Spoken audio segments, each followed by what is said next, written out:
thank you so much for coming on. I appreciate your time, Ryan. I have a couple questions set up, and of course, the conversation doesn't need to follow them, but we do want to get into some pretty interesting topics today. So Yeah, no, happy to be here. Definitely brushing off some dust. I think I'm like 2 years removed from a lot of this stuff. Was very involved my freshman sophomore year of college, but was an engineering major. Classes started to pick up, so I kind of had to step aside, focus on my studies. The purpose of me being at ASU, the purpose of me paying thousands of dollars to be here. So I'm Damien. I'm Nick. We're here with Ryne Bolick. I know your mom is a senator in the State House Legislative for Arizona, and your dad is a State Supreme Court Justice. correct. So I imagine you're pretty well versed in the laws and sort of the things that go behind, campus carry. I'm sure you did a lot of research and obviously had a lot of help, I would assume. Yeah, I'd say the bulk of my help with the research and just kind of with the push. I did the Campus Carry Initiative push while I was the president of the Young Americans for Liberty chapter here at ASU, and so that's a national group. So they helped me with the push, kind of helped line up who we were kind of pushing for, which was the Board of Regents. We decided was the best place to kind of convince, because campus carry, or the lack thereof, just kind of the regulation we have banning firearms on campus actually comes from the Board of Regents. It's not an ASU specific policy. So Young Americans for Liberty helped me there, and then definitely the most help I had by far was from he's still currently there, Representative Quang Nguyen. Super cool guy. He's a Vietnamese refugee and just loves freedom, loves guns, and heard I wanted to push for campus carry, and he wrote a campus carry bill for us. So we kind of had a dual approach to where we were trying to pressure ABOR, the Board of Regents, to reconsider the policy they had in place, but at the same time we were putting out that pressure, we were also trying to go through the legislature. Okay. And what do you think was one of the strongest arguments that you had kind of for campus carry at the time? What was something that was, you think, really important to the movement? Yeah, I'd say there are two big things. First and foremost, ASU has a sexual assault problem. ASU has an assault problem. I no longer get them because I'm not a student, but I know students that still do get the campus alerts all the time of people getting assaulted in various parking garages, parking structures.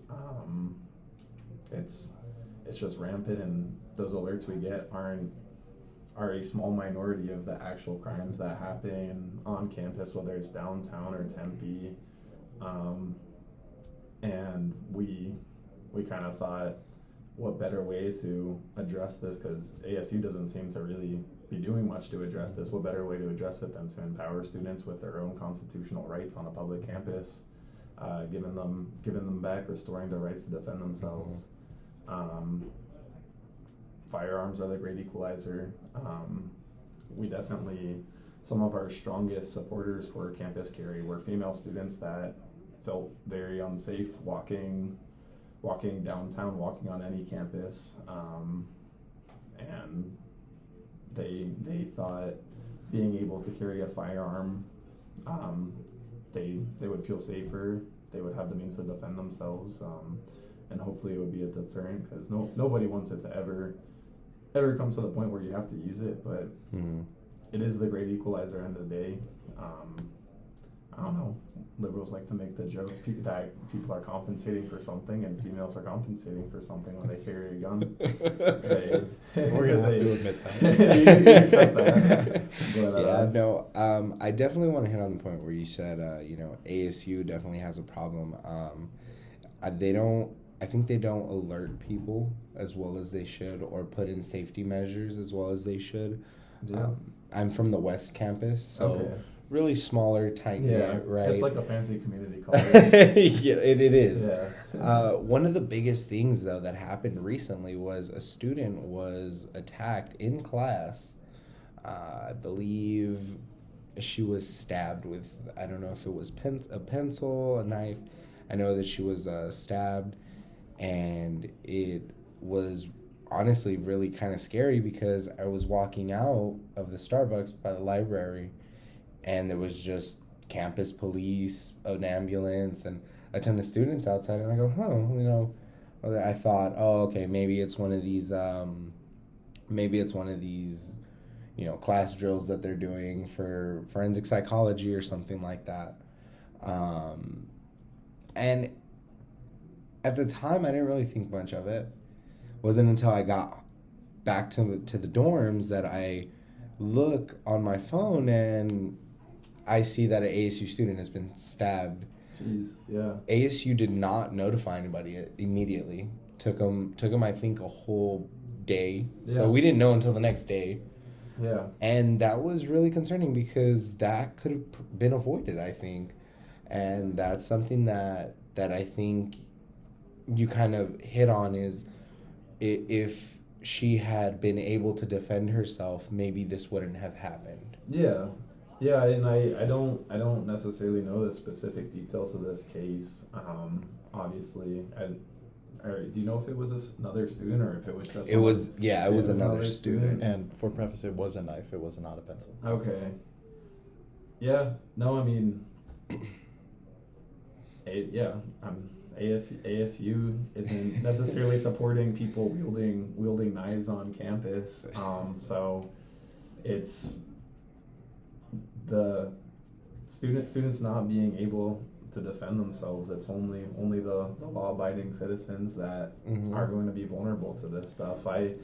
Back in the campus carry push, we had an event with Bridge ASU, which is a bipartisan group where you discuss issues, and one of the questions we had surrounding campus carry was, do you think that ASU's current laws and rules against firearms or other weapons, do you think those rules are effective in keeping weapons off our campus and keeping our campus safe? And a lot of students were like, yeah, I think our rules we have in place do keep us safe and do keep weapons off our campus. And I sat back in my chair and I was like, here's a fun fact. Are you guys aware that ASU is a dry campus?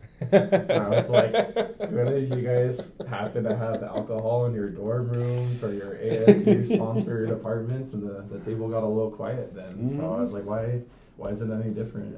No, it's really funny that you say that because they have these, dry campus this, dry campus that. But ASU is one of the largest partying campuses. So really, how well enforced is this dry campus? Yeah. How well enforced is keeping weapons off our campus, keeping students safe, because don't quote me on this, but I mean my understanding is these policies of students not having firearms is directed to students, whereas if somebody that was a non-student were to walk on campus, I don't think the same policies necessarily apply to them. I mean, obviously walking into a building, there's going to be the firearms prohibited signs, but I really don't think non-students that are on campus, whether it's downtown West, Tempe, I don't think they have to abide to the same student codes, just because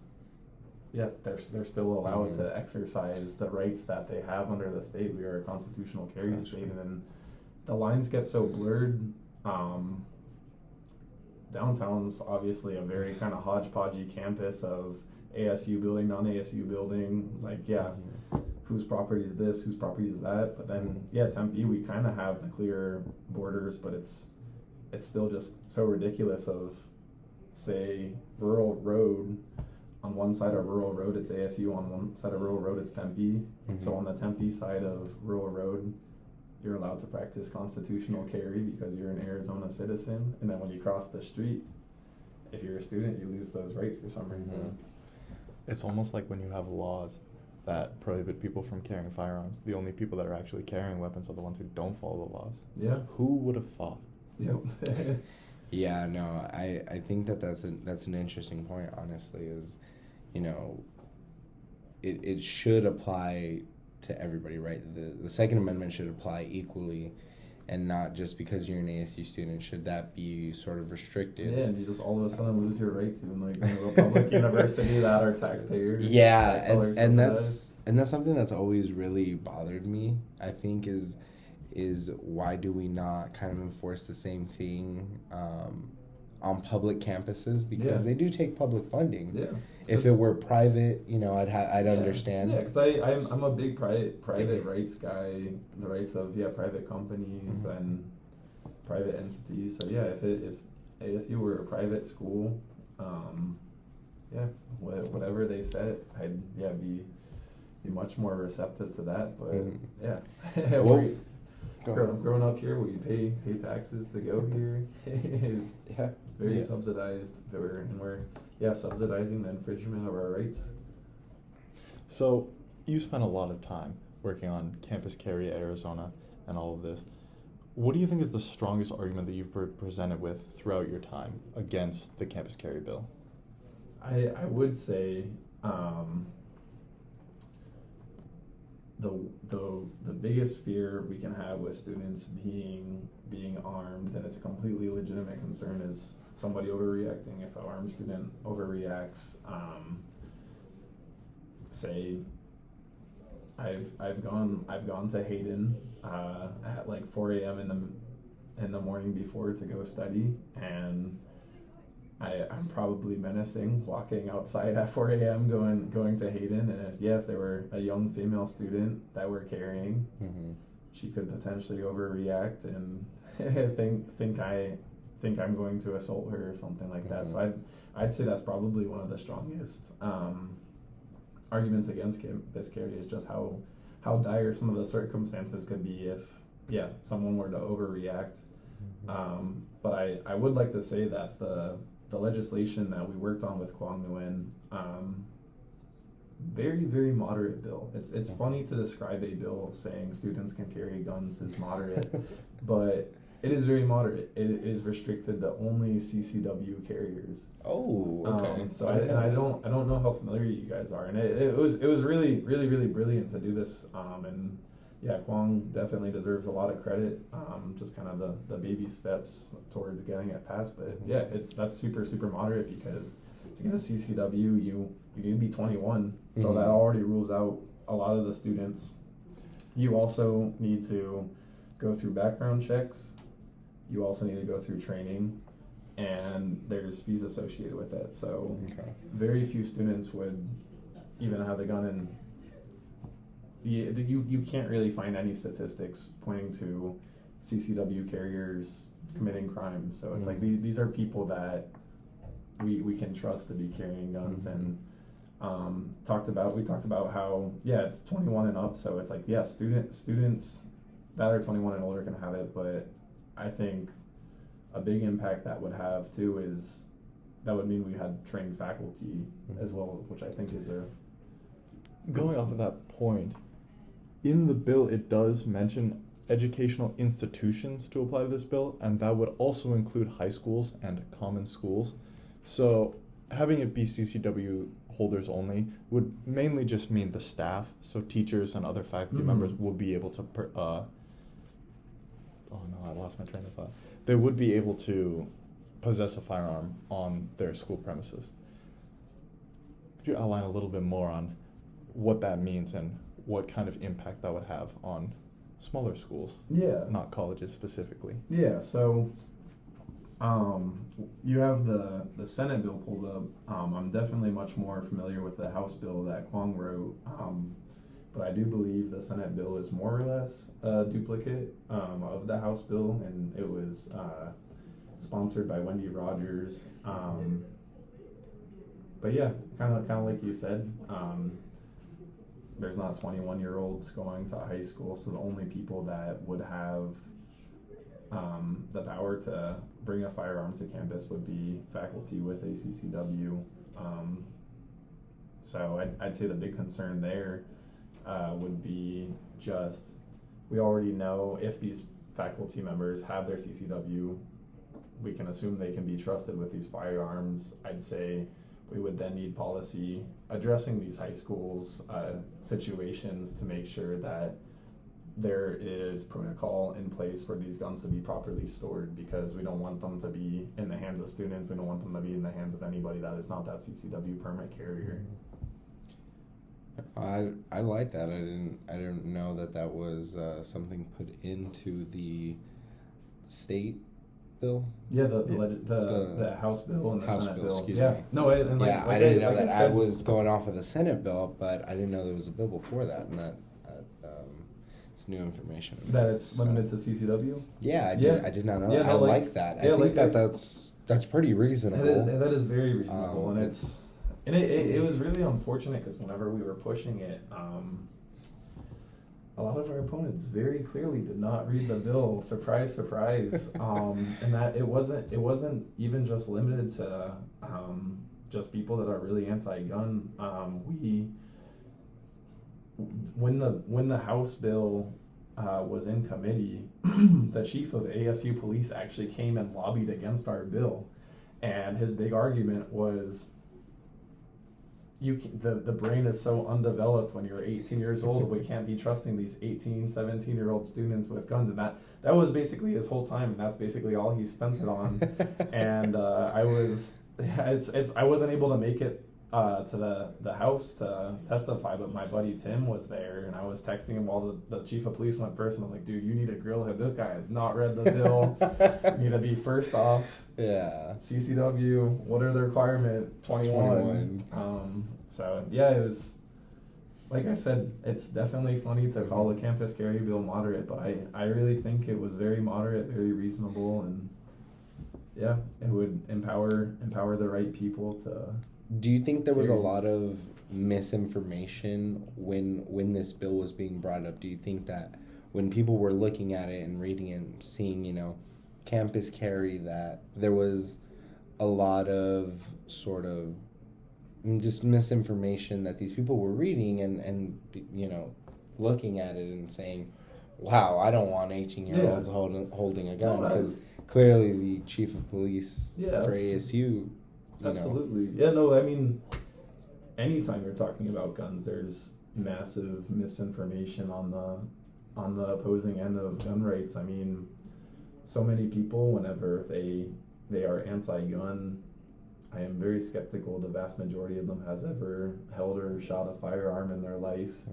Which I do always plug to people that I think everybody should gain some experience with firearms and not base all of their understandings on firearms off of movies and TV shows, because citizens can't have fully automatic weapons. Yeah. Guns jam constantly, and it is always kind of fun taking a more left-leaning friend out shooting and seeing their frustration when their gun keeps jamming because 22 rounds keep getting lodged. But yeah, there was absolutely some misinformation surrounding that, and yeah, I mean, one instance even was I had one interview during the campus carry push with AZ Central, and I thought it was a relatively fair interview, but one thing that drove me nuts was the headline was students pushing for open carry at ASU campus, and it's like, oh my god, in the title there's an error. This is not open carry. Open carry is brandishing your weapon. Yes. No one was advocating for brandishing a weapon, because it's like, yeah, guns do make some people uneasy. CCW is concealed. You don't even know. Mm-hmm. You wouldn't know that if a CCW permit carrier had a weapon unless they were saving your butt because they had to take it out. So So yeah, that drove me nuts, and so yeah, I mean that was on the front page that students were pushing for open carry, which was just absolutely not the truth whatsoever. So of course that's gonna cause some worry. Yeah. Earlier you mentioned that you think guns are the great equalizer and they help even the playing field if someone's attacking you, right? Yeah, absolutely. Earlier we were talking about how gun rights have been used as kind of a strength for minority groups as well. Oh yeah, absolutely. And there's a lot of evidence against how guns have been used to keep minorities down. Could you tell us a little more about how guns have been used in ways to prop minorities up and keep them safe in certain situations? Well, to put it simply, I can't remember where the sign was. I think it was like a DC protest, but there was this Asian guy holding a sign that I absolutely loved, and it just said "Armed minorities are harder to oppress." And putting it that's the best way to put it simply.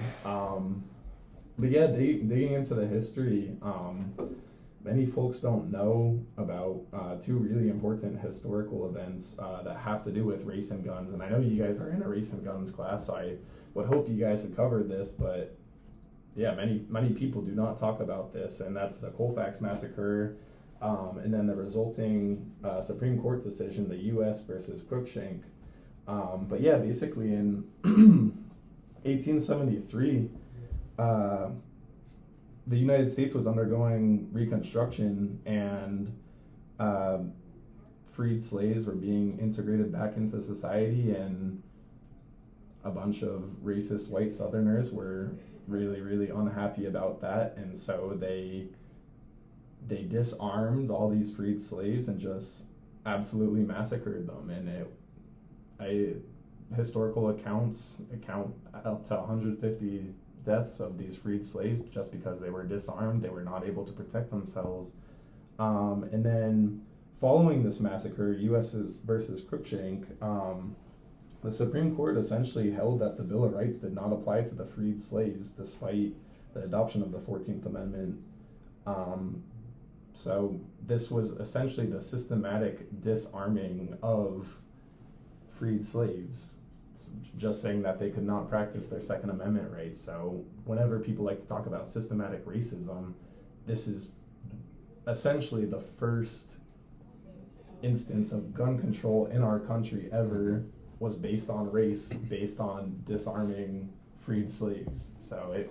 And I mean, we see it not that long ago, but there was Black Panthers that went to the state capitol in California that were met with, at the time, Governor Reagan, seeing these Black Panthers armed, he was not very fond of that. And I think that's where a lot of sort of the restrictiveness comes from, especially in California, my home state. Yeah. It's really tough to see because here in Arizona, you guys have a lot of protections, and it's really nice to see that the Second Amendment is alive and well, I think, here, but maybe you might disagree, but I think it's interesting to see that. Yeah, we're talking about campus carry, but in the great state 48, we definitely are still ahead of many other states. It's like, I can carry my gun without a permit. It's great. We have constitutional carry here. So just for the listeners, I would like to point out these cases happened. When did the Cruikshank case happen? Was that 1876 was U.S. versus Cruikshank, and Colfax Massacre was in 1873. I would like to point out that since then, we have thankfully had the Heller and City of Chicago versus McDonald cases, in which in Heller it established that the Second Amendment applies to the individual citizen regardless of malicious status, which is wonderful. And in City of Chicago, that incorporated the Second Amendment right through the 14th through a process of incorporation, meaning that states are no longer allowed to discriminate against your Second Amendment rights, just as the federal government wouldn't be able to. So that would hopefully protect those individual slaves from such a prosecution if that happened back then. The Second Amendment, however, doesn't really give that much protection to the individuals other than that case. It essentially just gives you the right to keep and bear arms. However, the Arizona Constitution gives greater protections. Let me read it for you. Article 2, Section 26 of the Arizona State Constitution states the right of the individual citizen to bear arms in defense of himself or the state shall not be impaired, but nothing in this section shall be construed as authorizing individuals or corporations to organize, maintain, or employ an armed body of men. The section seems to kind of put away the militia idea in Arizona and rather just compel the individual citizen over that. And do you think that would have any impact on a campus carry bill, and how? I'd say the Arizona State Constitution, kind of like you said, gives greater protection of us exercising our Second Amendment rights as citizens. So just kind of reiterating, on the public campus, why are we not able to exercise the full extent of our Second Amendment rights, or as you said, our gun rights under the Arizona Constitution? Yeah, and I think it's interesting that we've held colleges to the same standards or public colleges, even with a recent case with UNC and Harvard being sued for discriminating based on race, and specifically legacy. That was a huge factor in that case. If you're a legacy student, you are, I don't know how much, but way more likely to be selected as a student. You could be getting B's and C's and have a 1,300 SAT and get into Harvard just because your parents got into Harvard. But students getting all A's, 1,600 SAT, all these extracurriculars were excluded because of their race and because of their legacy status. And they were held accountable for those actions in the Supreme Court. Why are these colleges not being held accountable to the same standards for the other rights that are given, not just the Privilege and Immunities Clause or the Equal Protections Clause of the 14th? Yeah, I mean, I couldn't answer that for you. It's just, such a polarizing issue. I think that's just the biggest hurdle. Yeah, I don't have much more to elaborate on that. That's me talking as a law student. Now I'm getting too into specific cases. I mean, it's an interesting point, to be honest. I don't know too much of the Arizona Constitution. It wasn't until I really read it for this project that I got to kind of see how they do their best to protect the Second Amendment as well as other rights, but they really focus on the Second Amendment, and I think that's awesome here. Seeing that was interesting, right? Coming from a state where guns is like not really a big thing. I know, like you said, a lot of people base their ideas and facts sort of off of what they see on TV and not really interacting with the firearm itself. I mean, especially people who are in low-income areas, I think that's one of the biggest things is even if you have sort of this negative idea that, guns kill people, but we don't really see who's behind the trigger that is like, well, did they have the gun legally? Were they, vetted properly? And I think that comes back to kind of the campus carry in a way is these people who have these guns, are they vetted? And I think when you talk about a CCW, you're doing the right thing, right? You are saying this is somebody who we have to trust in order for them to carry on campus, because I'm sure, and not to allude to anything like that, but there probably are students that do carry on campus or do have them in their dorms, because it's not 100%, and we've seen it with multiple ASU rules, like not carrying weapons, as we saw with the West incident, and with the ASU's a dry campus. The dry campus, like these are issues that come up, and yet we still see that ASU cannot enforce them correctly. No. So I think it's interesting to want to put safety back into the students' hands, because at the end of the day, that's who we serve here. That's what this institution should be wanting to do, is protect its students. Like you said, we pay thousands of dollars to be here. The least you can do is protect us, and I think that's a valid concern. Absolutely. Now, I know we've been kind of agreeing and going along with the whole campus carry thing, but I'd like to ask, so a lot of these come from the Second Amendment, right? This idea that you should be able to carry comes from the original founders who created the Second Amendment. But Thomas Jefferson, who's more or less hailed as one of the better founders, although that may be just my bias, had a statement in one of his veto letters where he said that you shouldn't be able to carry. His exact quote being, "No student shall within the precincts of the university introduce, keep, or use any spirituous or venomous liquors, or keep or use weapons of arms of any kind." So Thomas Jefferson, in an official congressional letter, has specifically stated that weapons shall not be possessed on a campus. Should that letter hold any weight in terms of being able to carry or not? Yeah, you're a guy that wants to pursue a career in law. I suppose that's a question of if you want to be a textualist or an originalist, and I am definitely much more a textualist.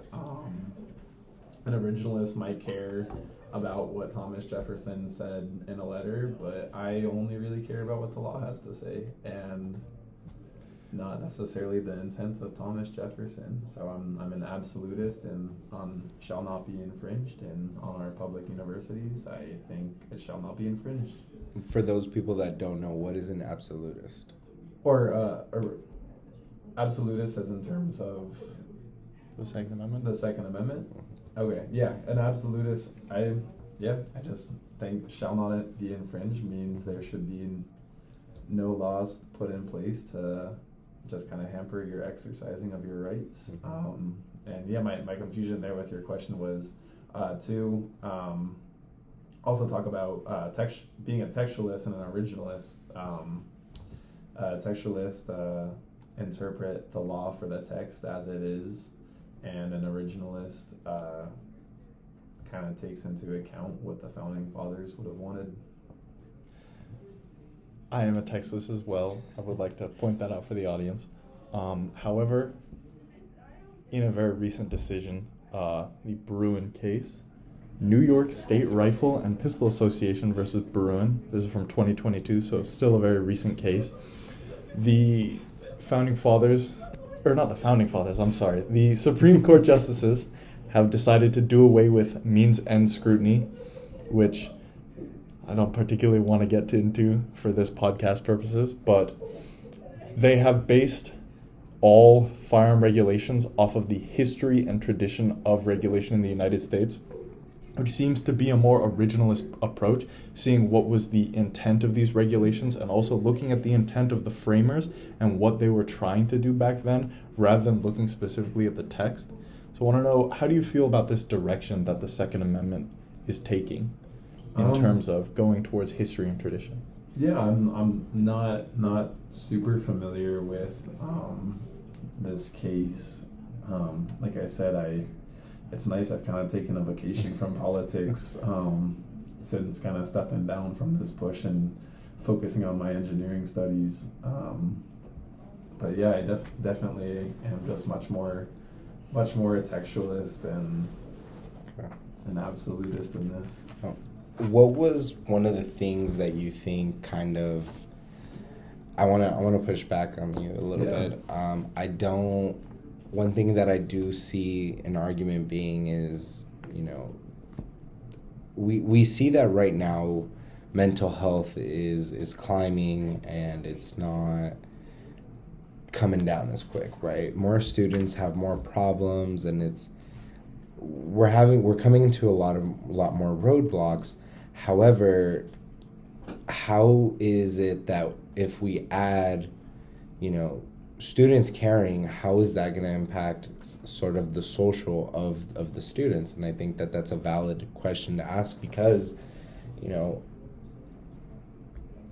when you come onto a campus, you have people from all walks of life. Mm-hmm.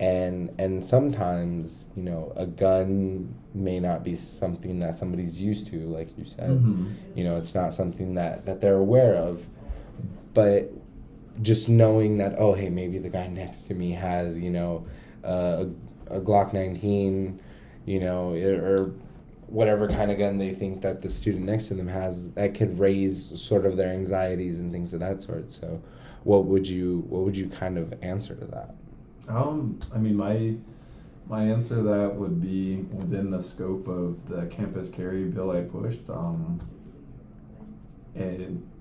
It's people that have been vetted, people that went through the process of getting their CCW permit. So these are people that, we have rubber stamped essentially to be trusted to carry a firearm. And obviously I know that's not going to excuse all feelings of uneasiness, and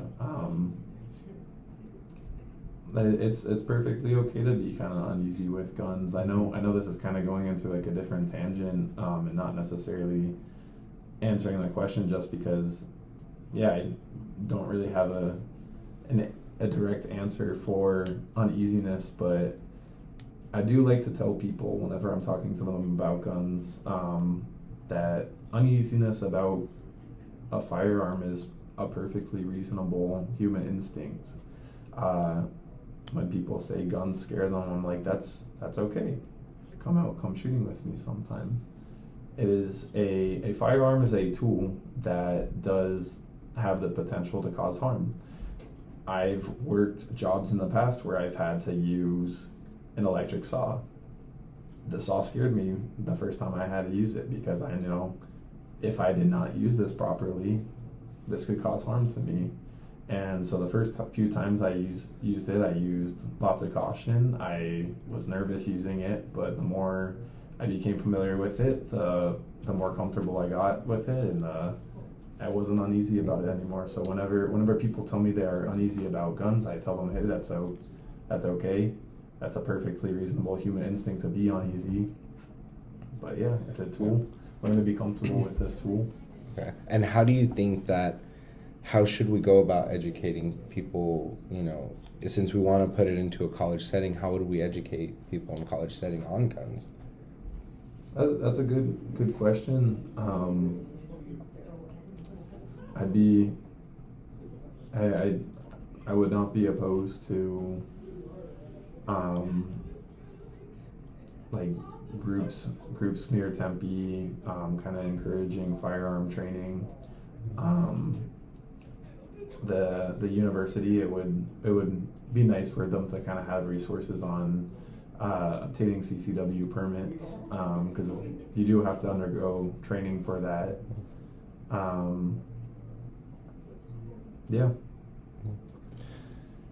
So one of the arguments that I came across that I found quite interesting when we were researching this was a chilling effect argument. Mm-hmm. This was made by the Iowa Law Review, in which someone argued that one huge problem with allowing campus carry would be a chilling effect, which, if you don't know, a chilling effect would be something that would prevent someone from speaking out against something. This is typically made against legal bills that you wouldn't exactly understand what they're focused on, so you would try to stay far away from that kind of content. So a kind of bill that would make it illegal to, let's say something heinous. Mm-hmm. They could be specifically talking about extremely derogatory statements, but someone could think that heck is a very derogatory phrase, and they would stay far away from expressing themselves. And the argument is that if a student was able to carry within a campus setting or a class setting, it would dispel any other students from voicing their opinions too hard, because they would be fearful of retaliation. Do you think that this is a valid argument, and how would... Yeah, pretty much just, do you think it's a valid argument? That argument does have validity in the sense that I would not invalidate anybody's feelings, but just kind of answering this twofold and trying not to segue too much into another topic here. First off, I'm going to just emphasize within the scope of the campus carry legislation we were pushing, limiting it to the CCW, I think was very responsible. And it's like, yeah, like I said, that's not going to ease everybody's nerves. But people that would be carrying under this legislation are folks that receive their permit and are marked as trusted individuals. But second, not really trying to deflect here, but I don't see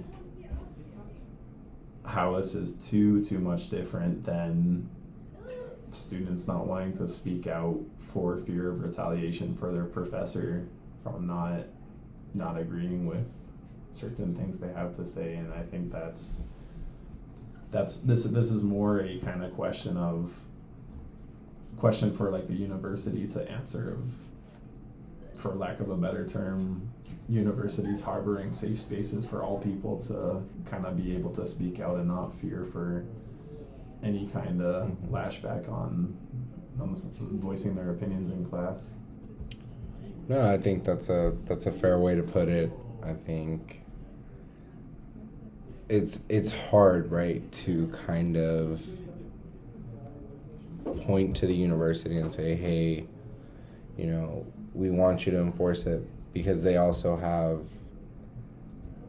sort of this, not advocating for them, right? But I think cutting the university some slack on maybe that's just not an issue they want to deal with. Now, just because it's an issue that they don't want to deal with, that doesn't necessarily mean that your rights should stop, of course. Yeah. No, and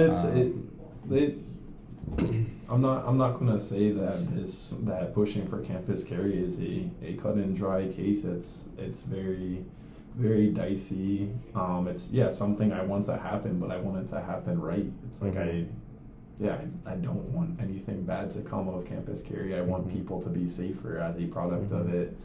And wanting campus carry to be successful, that's why we kind of had this idea of rolling it out in baby steps of CCW permit carriers being the limitation of who could carry on campus is a very small step as to where we could put that first step in place, and the university could adjust from there, just because that would be a very small trusted group of individuals carrying on campus. But it is definitely a dicey topic.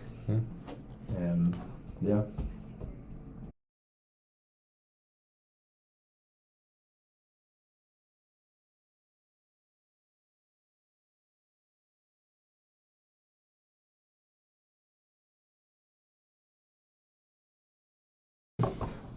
So as we're wrapping up here, I wanted to ask what you think is the most important thing people should take away from the campus carry argument. What do you think is the most important thing that people should know? And what's the most important thing that people should look out for when they see campus carry bills? Yeah. Personally, campus carry, why it's important to me. I'm by no means a gun nut. I think guns are cool, but I was not pushing campus carry because I have a passion for guns. I was pushing for campus carry because I hate predators. I hate assault, and that is the real reason we were pushing campus carry. We were not pushing campus carry to put guns in the hands of students. We were pushing campus carry because predators on campus should not be able to get away with what they are doing, and ASU has done very little to protect their students from ongoing assault, sexual and physical, and we decided that empowering students with the rights that they have already been endowed by the state is a reasonable line of action to hopefully better protect our students. So that's the bottom line here. Is this is not a gun issue. This is a safety issue. Okay. Yeah. Very libertarian line. Well, thank you so much for your time. I appreciate you coming down and sort of sitting down with us and kind of dissecting this. I think it was probably really tough at the time, being a student and getting, I'm sure you got backlash from Oh, it. absolutely, I'm yeah. sure it wasn't easy. So I think it's very commendable because it's not easy doing something like this, and being a student, I definitely commend that. So thank you for your time here. Yeah, of course. Happy to share an evening with you guys. I think we're good. Good.